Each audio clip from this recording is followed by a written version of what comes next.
Welcome to the Other Discovery Show, the bonus show from the podcast Discovery Show that's not about podcasts. It's about all the other things that we discovered throughout the week. I'm Kirk. And I am Zach. And I found an article this week from The Guardian that talks about how lifestyle changes could delay or prevent 40% of dementia cases. This is a study from the UK, and it also talks a little bit about some of the factors that they've seen that help earlier in life that help lead to dementia. And it's pretty interesting. They talk about excessive drinking, air pollution, of course, head injuries, and things like that when you're younger or when you're even the middle of your life. I don't know. It's an interesting article. It's done from the UK. It's kind of staggering. It says there's 850,000 people in the UK alone have dementia right now, which is crazy. Yeah, that's a lot. That's a lot more than I thought it was. I thought it was more rare. There's 50 million people around the world that have it. Wow. Yeah, that is a lot of people. Still, compared to the world population, it's small-ish, but that's way larger than I thought it would be. And there's no cure. This is one of those things that I feel like a lot of people don't talk about it. Like, it's just not something you really talk about. It's like, oh yeah, that just happens when you get old. But it's not, I don't know. It's just one of those things that is not really talked about that much, and there's not very much study into it yet. You know, we don't have like dementia awareness month, and it's a thing that kills a lot of people. I mean, that's a big number. 50 million people is a lot of people. Yeah. You know? And this doctor, Gil Livingston, the professor of psychiatry, it's a weird title, professor of psychiatry of older people at University College London, and the co-author of the report. It's descriptive. I know exactly what he's in charge of. They say dementia is potentially preventable. You can do things to reduce your risk of dementia, whatever stage of life you are at. And I thought that was fascinating. And I want to think, I feel like I forget things too easy, and it scares me because my dad has dementia. My dad has Alzheimer's and dementia, and it's something that I see it, and it's scary. And when I forget stuff, I'm like, oh my gosh, I hope that doesn't happen to me one day. And so when I read this article, it talks about things you can do to try to prevent Alzheimer's. They talk about excessive drinking in midlife alcohol intake, midlife head injuries, and exposure to air pollution in older age. And they talk about like other things that contribute.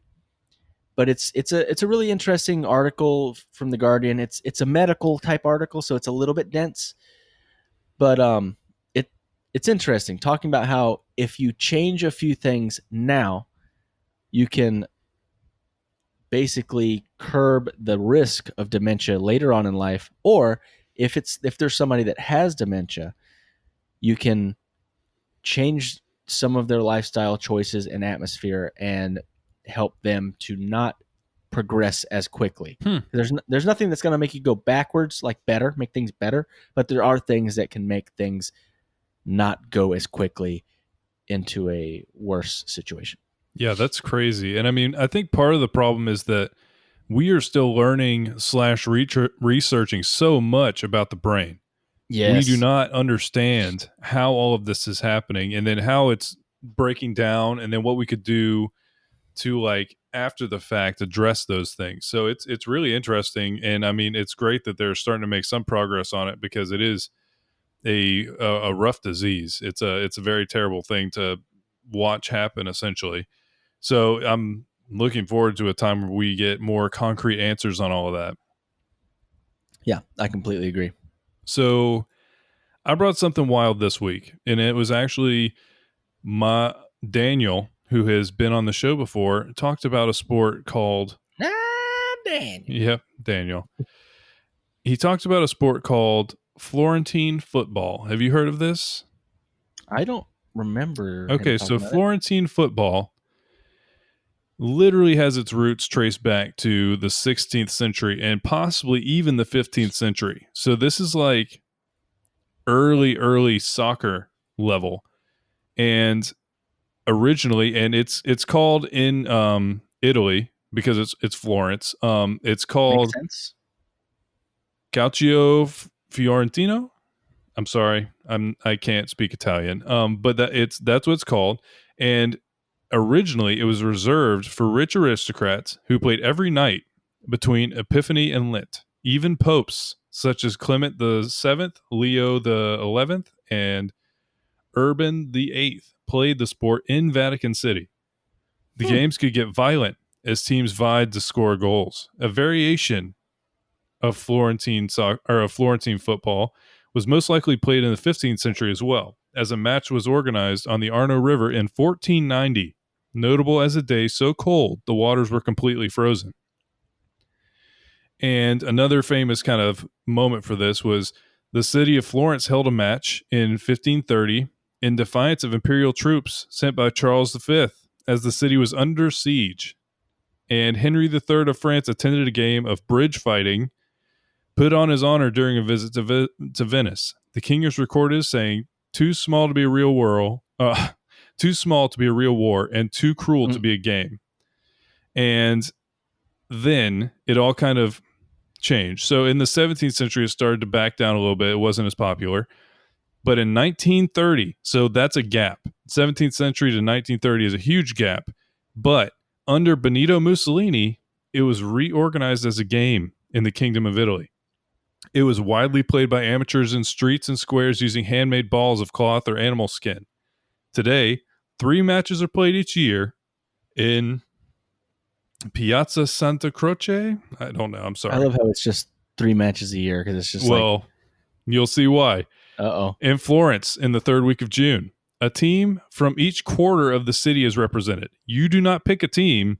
Where you're born picks your team for you. So there's the blues, the reds, the whites, and the greens, literally dependent on where you were born, is the team that you would be on. After playing each other in 2 opening games, the 2 overall winners go to the yearly final on June 24th. And the feast of San Giovanni, St. John, the patron saint of Florence, is the feast's like honoree, you know? So we haven't even gotten to what this game is. Imagine rugby mixed with MMA. So I'll read you a little Rugby? bit. Okay. I'll read you a little bit of the rules. I feel like I need to take that one in for a second. Rugby, which is always it's Oh, if you thought rugby was violent, mixed with MMA. literally open fighting. Matches last 50 minutes and are played on a field covered in sand twice as long as it is wide, approximately 109 by 55 yards. A white line divides the field into 2 identical squares, and a goal net runs the width of each end. So the entire end is literally just a net. So it's kind of like rugby in that sense, where you're all moving towards a direction and you're just going. So that's not the crazy part. Each team has 27 players, no substitutions. So 54 people on the field all the time. 54 people is so many people. And the teams are made up of 4 goalkeepers because literally, so if it's 55 yards wide, there's 4 goalkeepers and there's one each like spread out along 55 yards. But there's 3 fullbacks, there's 5 halfbacks, and then there's 15 forwards per team. 15 forwards. And the forwards are the wild cards. There's also a captain or a standard bearer, and he sits in a tent at the center of the goal net. They don't actively participate in the game, but can organize their teams and occasionally act as referees, mainly to calm down their players or to stop fights. So, this game starts. Somebody puts the ball across the midline, and then once you do that, all out melee. 15, all of the forwards literally fight. Like I think you can do everything except kick people. You can punch people, you can knee them in the face. There's like gouging in it. They literally are open fighting in the middle of this court. And the reason why they do that is because whoever starts to win, then their like running backs can go through. You see what I mean? So it's like blocking on football, but instead of like just like pushing each other and like there's a bunch of rules, it's literally open fighting. MMA, they're trying to submit each other. There's like wrestling on the ground, punching each other in the head, just so their running backs can try and get through. And It sounds it amazing is to watch. buck wild. It sounds like the closest thing we have to like gladiator fighting. And there is literally it's very like storied and historical and cultural because they're all wearing like colorful pantaloons. Okay, for a bonus for everybody watching the stream, I did grab a video of this, and so you're about to see 2 minutes that 60 minutes ran a special on this, so you can see the whole thing and kind of get a sense of what's happening here. And we're going to show you that right now because I think it really clicks in once you get to take a look at it. So yeah, that's Florentine football, and it looks wild. And the crazy thing to me is one, it's completely like cultural and like region based, and so you're kind of born into your team. And the second one is that they don't. It's literally just for them. They don't try and expand the sport. They don't try to advertise it in any way. It literally is just something they do. They care about deeply, and it's crazy to watch. Yeah, it seems even like less politicized than like the running of the bulls or something like that, which is that's what it reminds me of, is like something very, it goes back Culture. to ancient times. There's so much culture to it, but it's become kind of like a tourist thing. This I've never heard of, and this seems. I think I want to go watch this more than I want to go watch Running of the Bulls now. Yeah, no, and Josh is also in the chat said there's a Netflix show that's dedicated to them called Home Game, and there's one about this specifically. And he also said that the winner gets a cow. The winner does get a cow, but now now they've changed it to the winner gets free dinner. And that's literally it. They're not paid. None of these people are paid. They do it because they want to do it. I mean, do they at least pay their hospital bills? I mean, it's Italy. I think it's socialized medicine. They just go. Maybe everyone actually has insurance. Yeah, they just go. This is America, so the first thing I think of is like, dang, that's got to be a big hospital bill. It's like, how bankrupt would I be after playing this game? Yeah, no, but I don't think that's an issue over there. And it's really just everything about it is so different from any sport I've ever heard of. It's just super interesting. That is a great discovery. I love it. I love it so much. I have a discovery that I found on an article, and they reference it as well. I listened to a This American Life episode that talked about this. I remember you and your family used to use LL Bean products. I think you're the only people that I ever saw that used them. We did have. I definitely had a backpack that I still have to this day. Oh, I still have that. Your green backpack. It's still alive and kicking. It's fine. So they just recently ended their lifetime return policy, and they blame social media for the reason that they've had to end it. So forever, LL Bean has taken pride that they make a very long-lasting product. No matter what they're making, they want it to last a lifetime. Again, it's a loose term for lifetime. It's not supposed to last forever because it's still a thing, and things don't last forever. Yeah, sure. So it's kind of on them a little bit, but as well, people have definitely abused their policy. So in an interview, I think it's the president of the company says, what we have seen, and it has come to the point where we had to act upon it, is a small group a growing group of customers who are interpreting the guarantee as a lifetime product replacement program. And that was never its intent. Yes, the president and CEO. And they talked about the This American Life article. They said, under the previous policy, LL Bean customer service representatives were required to ask for reasons for a product's return. But as This American Life reported in 2016, employees were specifically instructed to not actually contest the explanation. So that you were supposed to ask, so why are you bringing it back? How did it not meet your expectations? But once they told you that, that was it. Like, you weren't supposed to like question it or anything like that. Yeah.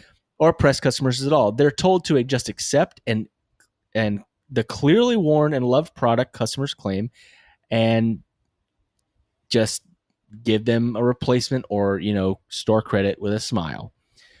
Inevitably, this led to abuse. And they talk about people bringing in like kids' snow ski jackets that had literally 3 or 4 years worth of ski tickets, like lift tickets still on it, saying obviously this kid just outgrew this thing and you're just wanting to bring it back and get your money back. This Yeah. isn't the point of the policy. No, it's definitely a this is why we can't have nice things issue.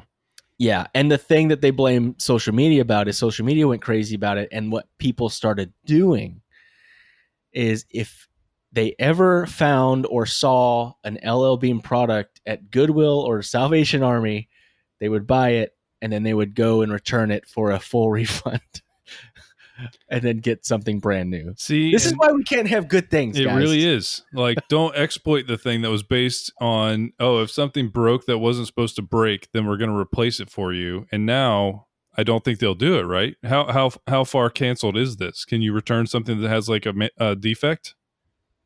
Yeah, they still have probably one of the more robust, return policies. It doesn't say it in particular in here, but I do know that they're still very proud of their product and they do that. But it's one of those things. There's like people ruined it. We ruined it, guys. Yep, they did. And yeah, no, that green backpack that you remember, and he remembers it from high school, it's fine. It has no like defects at all. That's the thing, is like they had that warranty and then they started losing money because people just wanted to see if they could game the system. I blame couponers, basically. It seems like all You the blame same. couponers. It's like those. Let's say couponers. Have you ever watched one of those shows on TLC or something? No, because I'm not interested. I've watched a couple. I haven't watched very many. I've not. No, I know what they can binged do. the show. I'm generally aware that you can end up with a closet full of soaps for free, but it's like, No, but the thing that blew my mind is sometimes people would get like, I would say like $1,000 worth of products, and then the store would give them money. Mhm.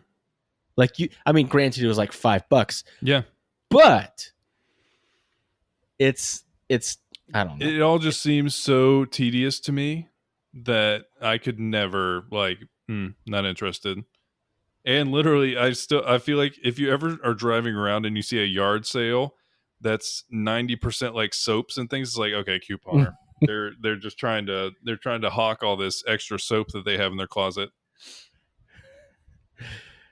Yeah. So I wouldn't necessarily say it's a discovery, more of an exploration. But I feel like I have described this to Kirk as the quarantine thickness, where the general terrible food choices that I've made over the past several months of quarantine, combined with the inability to go anywhere, and the crushing sadness of the entire world, has made it so that I have gained weight. And I have looked into, how can you address this? How can you start making decisions that will start to fix it? And Kirk knows that I love salads, but I get like bored of them to an extent. So that's when I start eating. When I start getting bored of all the vegetables, then that is when I need Zaxby's. And that's what I have to fight. I have to fight that urge. And so what that's not a real salad. It is. I mean, wait, chicken fingers aren't a salad? I'm not talking about a salad. I'm talking about just chicken fingers. Oh, I thought you were talking about one of those Zaxby's salads, which has like more carbs than a McDonald's meal. I fully commit. If I'm going to go to Zaxby's, I'm not getting like a layer of lettuce underneath some chicken tenders. I'm getting chicken tenders, enough that you're gonna pull a road trip baby, which is me, and get a bunch of chicken wings. I mean, that's all fine and good as long as other people don't have to hear it. But no, like normally when I go to Zaxby's, I get enough chicken that it literally is probably legally classified as a tranquilizer, and I need to take a nap within 10 minutes of eating it. And it feels great. It feels great. But I really like salads, and so I've been looking into how to like make that more interesting and make that more good nutritionally, and then also so that maybe I can, once I start getting better at making things that are more interesting and taste interesting, that I will eat it more often, is the thought. And so I found a lot of stuff about, essentially, and Kirk knows this too, I hate just general salads that's like, where did we go? I can't remember where we went, but they gave me a salad that was literally iceberg lettuce, cucumbers, and tomatoes. And I was like, could you have picked three things that taste less like anything? I feel like I am eating ice cubes with salad dressing on it. And so I wanted to dig into this. And I found this article that's literally about how you can be benefiting yourself by just exploring colors. So when you're making a salad, the more colors that you have involved, it's the more different vitamin and nutrient types that are in them. So each vegetable usually has You that have color. all the colors of the gummy bears. Correct. Each one of the gummy bears is a different multivitamin. And I so if you knew eat a it. whole bag, That's you why they have, taste just like Flintstones.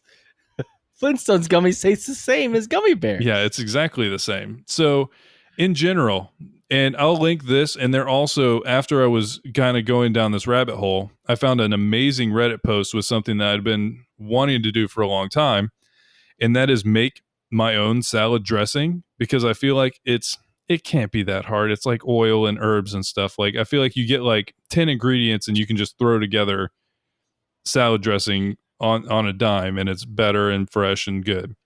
So I'll link that too, because it's got a ton of recipes and it's really cool. I got interrupted for something. I don't know what's going on. Here. 1 second. I just hear giggling. I sound like a chipmunk? What? You're like, ooh. So does he sound really deep voice? No, he sounds like a normal person and not like whoa. It's like your voice, and then you're like. Leah says she's listening to the podcast and we sound weird. That's why she came in here busting out laughing. It sounds weird on there. It sounds fine on Zencaster. Let me shut this door real quick. What is going on with all the weird issues? Okay, maybe they're just being ridiculous. They could just be messing with Kirk. But apparently I sound like a chickmunk. I think And Twig says we sound fine. okay, good. So it's that's a plus. It sounds normal to me. I think they might be as long messing as with you. as long as it's coming through on Zen. Leah doesn't lose her junk like that unless it's goofy. Oh well. But No, yeah, I'm just gonna write an edit real quick. Yeah. Sorry. Go ahead. Oh my god. Yeah, I'm listening. The Facebook's pretty bad. It's the Facebook is doing it. It's the Facebook. What's it doing? It's pretty funny. It sounds like we both. It sounds like we both just inhaled a ridiculous amount of helium. Why? I don't know. I don't know what's going on. Okay, we're gonna push forward. Anybody hearing us on Facebook and we sound like chipmunks, that's not normally how we sound. So I don't know why it's constant right now. What do you want me? You're in the Facebook group. You got a Facebook Live party or whatever over on the. There's a watch party and the club. Podcast Discovery That's Club. it. So if anybody wants to watch hear us sound really weird, apparently they did. Because yeah, Leah was giggling uncontrollably. I could hear that at least. I mean, I can do this, but you're still going to go on Facebook if you want to see it. Okay. But, yeah. Circling back. We do sound we sound ridiculous. I think we need to just lean into it at this point. We're about to switch over and hopefully it'll fix itself. Mm-hmm. Okay. So, rough guidelines to make a rainbow salad. You can try it out. And I mean, it feels like us talking about this while sounding like chipmunks is the perfect possible thing. So let's just go with it. Choose a dark leafy green base like kale, spinach, Swiss chard, mesclun greens, mustard greens. I don't know about mustard greens. That would be intense. I hate people that put kale in their salads. It's just so bitter. It's just so bitter. Nutritional benefits of the dark ones. The dark leafy greens. They're one of the healthiest foods you can eat. Antioxidants, fiber, phytonutrients help prevent disease and promote healthy digestion, brain, and heart health. They're rich in vitamins A, C, and K, and calcium, iron, potassium, magnesium. Then you pick a red or purple, like tomato, red peppers, radishes, beets. They have a lot of like roasted tubers on here, and it's interesting. Radicchio, red cabbage, purple yams, red onions. So all of these have different types of vitamins and things in there. So a lot of these are also, they're rich in phytonutrients, antioxidants, and minerals, but then they also help prevent cancer and fight chronic illnesses and strengthen the immune system. And then there's also something, anthocyanins, which are found in purple vegetables such as purple cabbage, that help protect the liver, reduce blood pressure, and have anti-inflammatory properties.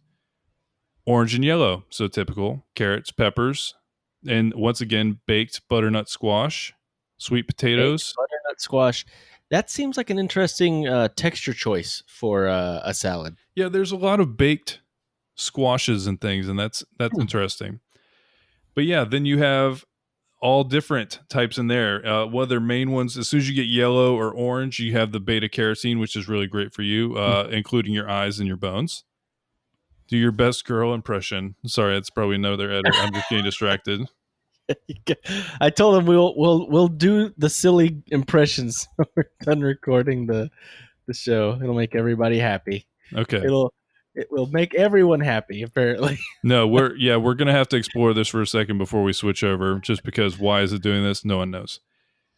4, choose 1 or 2 green vegetables: broccoli, green peppers, cucumbers, zucchinis, snap peas, or sprouts. So same type of thing, extremely dense. And then you add fats, healthy fats. So sunflower seeds, pumpkin seeds, sesame seeds, or nuts, or And bacon. avocado. That's not a healthy fat. That's I'm sure why it's not on the list. And Dang. healthy fats are really good for you, so you need them, but you want to get healthy ones. And this is another one of the things that I hadn't thought about. Add a whole grain, so like a healthy whole grain.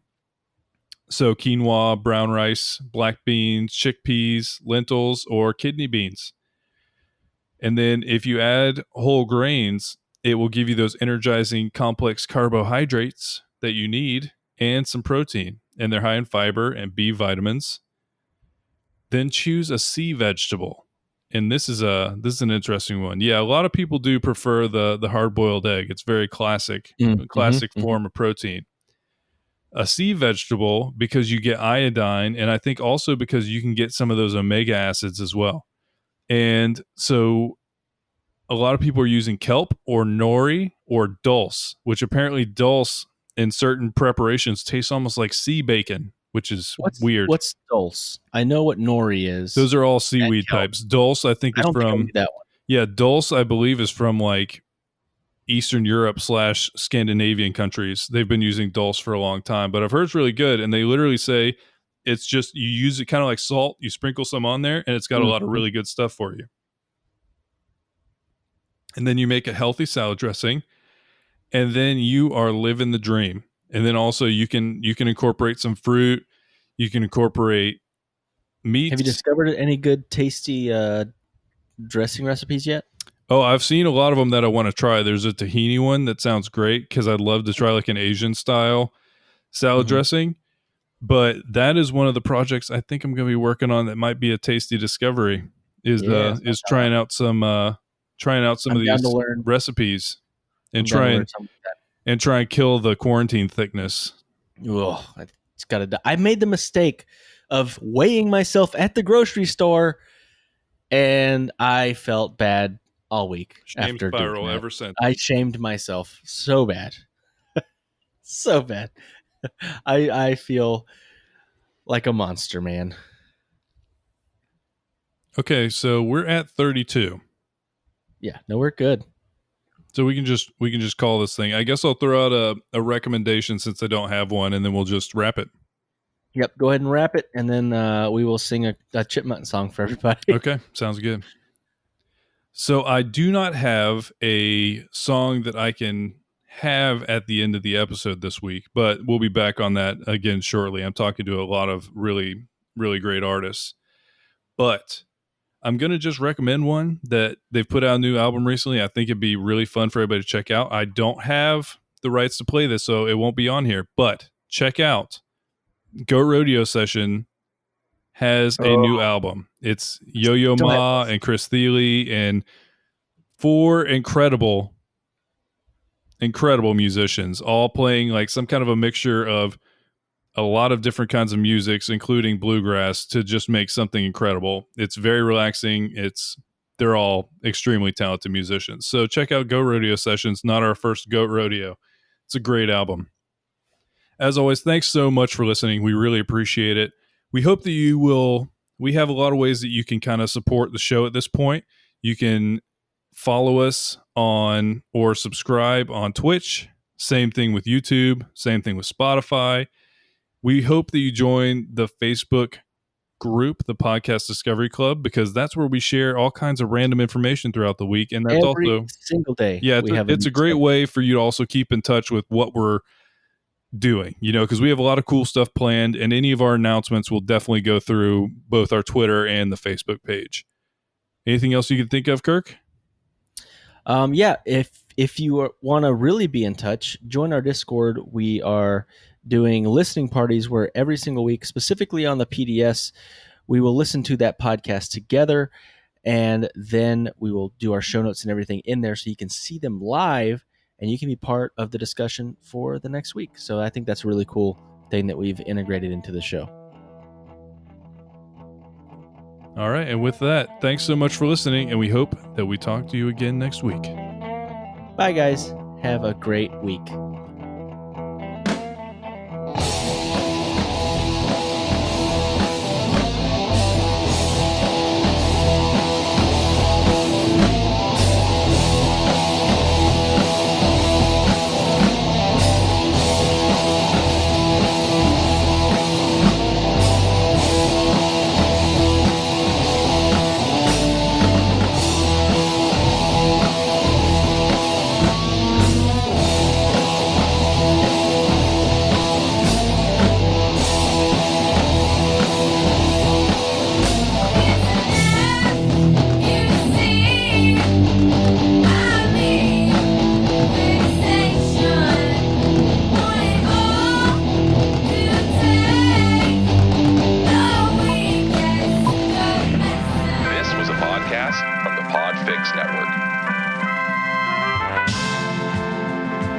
Check out more shows like it at podfixnetwork.com.